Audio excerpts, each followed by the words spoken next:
Here in the grocery store, and of course there's two tri-tips. This one's a prime. I'm gonna see it and ask them if they can cut it like into fajita strips. So we should get something like this. They say they're gonna do it. Awesome, he's there cutting it.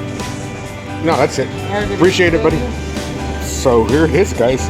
They actually split it in 3 ways. Look at those thickness.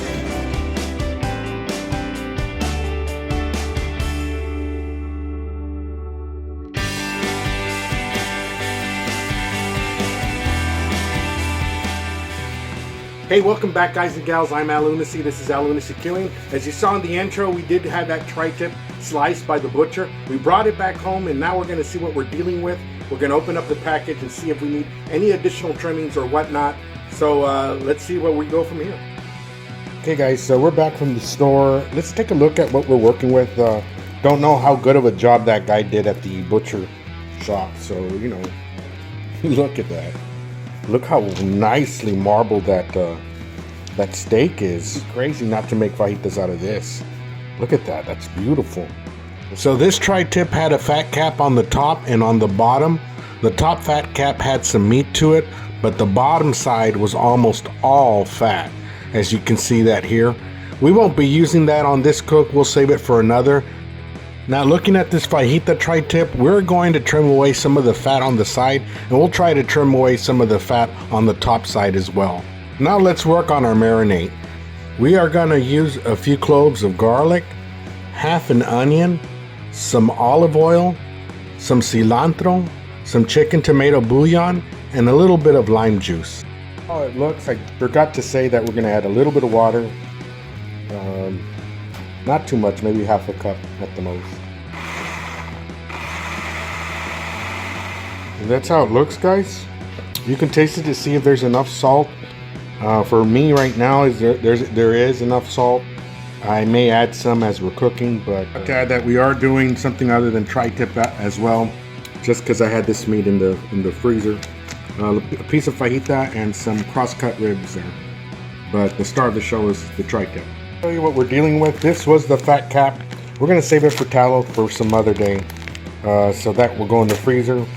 This is the other sides that we're making, or the other meat that we're making. So we went ahead and ziplocked the tri-tip, and we got them marinating. And we're gonna give it about 45 minutes to an hour in this marinade.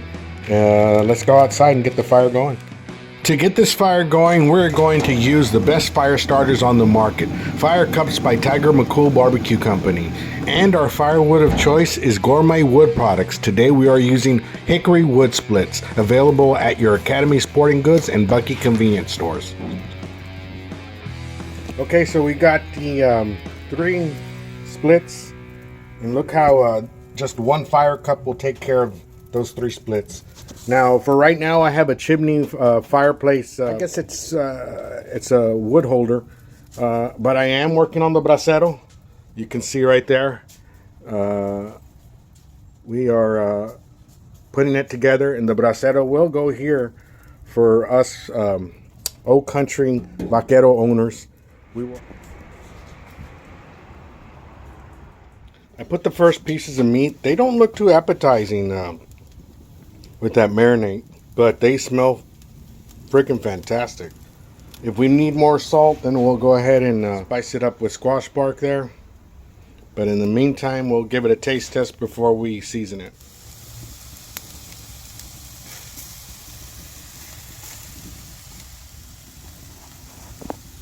Let's check out the juiciness of this stuff.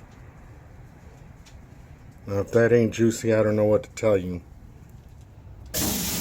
Oh shit.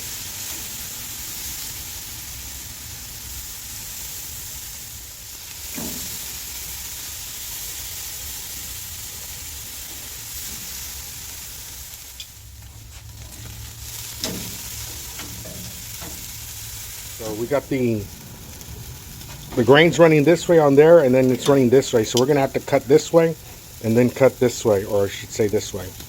The last one in there, guys, I just realized, look how that looks like a vacuum, how the exhaust is coming out of that one crack. That's the whole purpose of making a shack with a little bit of a space on top, guys. You're gonna want it to vent properly. Guys, we're just about done. Look at that tri-tip. We seasoned up all 3 strips with our very own squash bark seasoning. They were some thick and juicy strips. It was time to slice them up, so we made sure that we were slicing against the grain. So getting them all sliced up, it was a medium to medium well. These were the meatiest fajitas I have ever had. Now the marinade was a little too garlicky and oniony for me, but I still enjoyed eating this. I placed them on a warm flour tortilla with some delicious pico de gallo, and all in all, I was very pleased with the decision of slicing tri-tip as fajitas. If you guys give this a try, tell me what you think on the comments. I can honestly tell you that these were super beefy and tasty. I appreciate you guys and gals hanging with me. Don't forget to comment, like, and subscribe. Till next time, take care of yourself and each other. See you on the next one.